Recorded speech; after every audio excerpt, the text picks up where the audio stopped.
वंदे मातरम, नमस्कार, भारत माता की जय, जय हिंद। आपका डॉक्टर एन के चलौतरा एक बार फिर आपके सामने, आपके समक्ष हाजिर एक विशेष विषय लेकर के। विषय ये है कि मैं देखता हूं, सियासत से पिछले 20 वर्ष से देख रहा हूं कि जो आज का सियासत का रुख है, राजनीति का रुख हो गया है, वो मेरी समझ के बाहर हो गया है। वो कैसे? पहले सियासतदान जब विधायक कोई बनता था तो वो विधायक क्या है कि अपनी कॉन्स्टिट्यूएंसी का सारा कार्यभार देखता था, अपनी विधानसभा क्षेत्र का कार्यभार देखता था। कोई उससे बाहर का कार्य होता था तो वो माननीय मंत्री महोदय से निवेदन करता था तो उसका काम हो जाता था। आज सियासत का दौर ऐसा हो गया है भाईजान, मिनिस्टर फॉर कॉन्स्टिट्यूएंसी मैं ये कहूंगा, हर मंत्री अपनी कॉन्स्टिट्यूएंसी का मंत्री है। हर मिनिस्टर, चाहे वो कांग्रेस पार्टी का है, चाहे अकाली दल का है, चाहे भारतीय जनता पार्टी का है, सीपीआई, सीपीएम, बसपा, सपा और भी अन्य आम आदमी पार्टी, जितनी भी पार्टियां हैं, उनका मंत्री मात्र एक विधानसभा क्षेत्र का मंत्री है। आप किसी मिनिस्टर के पास जाते हो कोई काम लेकर, बल्कि कैबिनेट मिनिस्टर पूरे पंजाब स्तर का रैंक होता है, पूरे पंजाब भर के उसने काम करने होते हैं, अपने विभागीय काम, प्रशासनिक काम, राजनीतिक काम, सामाजिक काम। लेकिन आप किसी भी मंत्री के पास जाओ, सबसे पहले पूछेंगे आप कौन सी कॉन्स्टिट्यूएंसी के हो, मंत्री साहब की कॉन्स्टिट्यूएंसी के हो या कहीं और के। उनके पीए, उनके मंत्री के जो चेले हैं, चापलूस हैं, वो पहले पूछेंगे ये, जो उनके एजेंट बैठे हुए हैं। दूसरा, अब बोलोगे हाँ जी मैं दूसरी कॉन्स्टिट्यूएंसी से आए हो, तो पहले कहना शुरू कर देंगे आपको आने की जरूरत नहीं, आपका काम नहीं होगा, अपनी कॉन्स्टिट्यूएंसी में जाइए। अपनी कॉन्स्टिट्यूएंसी में आदमी जाता है, वहां का विधायक है, वो कहता है मेरे स्तर का काम नहीं, आप मंत्री के पास जाओ। जो मंत्री है वो कहता है मैंने सिर्फ अपनी कॉन्स्टिट्यूएंसी के काम करने हैं।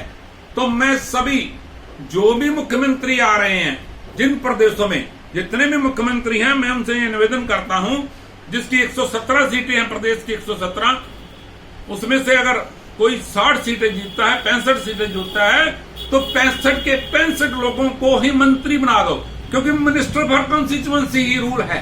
जो भी मंत्री है वो अपनी कॉन्स्टिट्यूएंसी का मंत्री है, उसके अतिरिक्त और किसी का काम तो वो करेगा ही नहीं। अगर वो किसी और का काम नहीं करेगा, जो उसके इलाके का हरा हुआ जीता हुआ एमएलए है, चाहे वो हरा भी है, उसको भी मंत्री का डेजिग्नेशन दे करके उनको उनके कॉन्स्टिट्यूएंसी के लोगों का काम करने की ऑथोराइजेशन मुख्यमंत्री को दे देनी चाहिए। और सभी मंत्रियों के जो बड़े बड़े विस्तारित अधिकार हैं, बड़ी बड़ी फैसिलिटियां छीन करके मात्र एक कॉन्स्टिट्यूएंसी की फैसिलिटी दे देनी चाहिए, क्योंकि ये मिनिस्टर फॉर कॉन्स्टिट्यूएंसी है, ये कैबिनेट रैंक बेयर करने के योग्य लोग नहीं है। जो आप किसी भी कॉन्स्टिट्यूएंसी, अब मैं पिछली सरकार की कुछ बात करता हूं, एक बहुत बड़ा माजे का जर्नल वजीर था, उनके पास कुछ लोग चले गए। वहां पर पहला ही प्रश्न ये आया कि आप तो इस जर्नल की कॉन्स्टिट्यूएंसी के नहीं। हमारे क्षेत्र जहां मैं रहता हूं, अमृतसर में, पिछली सरकार में एक मंत्री रहा करते थे, वजीर हुआ करते थे, बहुत अपने आप से धनाड़ ब्रिगेड लेकर के चलने वाले वजीर थे। उनके पास मैं स्वयं एक काम लेकर चला गया, मेरी कॉन्स्टिट्यूएंसी दूसरी थी, तो मुझे यही प्रश्न किया गया कि आप हमारी कॉन्स्टिट्यूएंसी के नहीं हो। तो अगर मिनिस्टर फॉर कॉन्स्टिट्यूएंसी है तो फिर इतना बड़ा मंत्रिमंडल विस्तार करने की जरूरत नहीं, इतनी गाड़ियां, सिक्योरिटी, इतना बड़ा बिग स्पैन देने की जरूरत नहीं। एक एमएलए के जैसी उनको सुविधाएं देकर के नेम ऑफ मिनिस्टर ने उनको लिख करके वहां कॉन्स्टिट्यूएंसी, उत्तरी कॉन्स्टिट्यूएंसी, दक्षिणी कॉन्स्टिट्यूएंसी, पूर्वी कॉन्स्टिट्यूएंसी, पश्चिमी कॉन्स्टिट्यूएंसी, केंद्रीय constituency, Majitha constituency, Janala constituency, Jandiala constituency, जो भी कॉन्स्टिट्यूएंसी है, minister for constituency, cabinet minister for constituency ही होना चाहिए।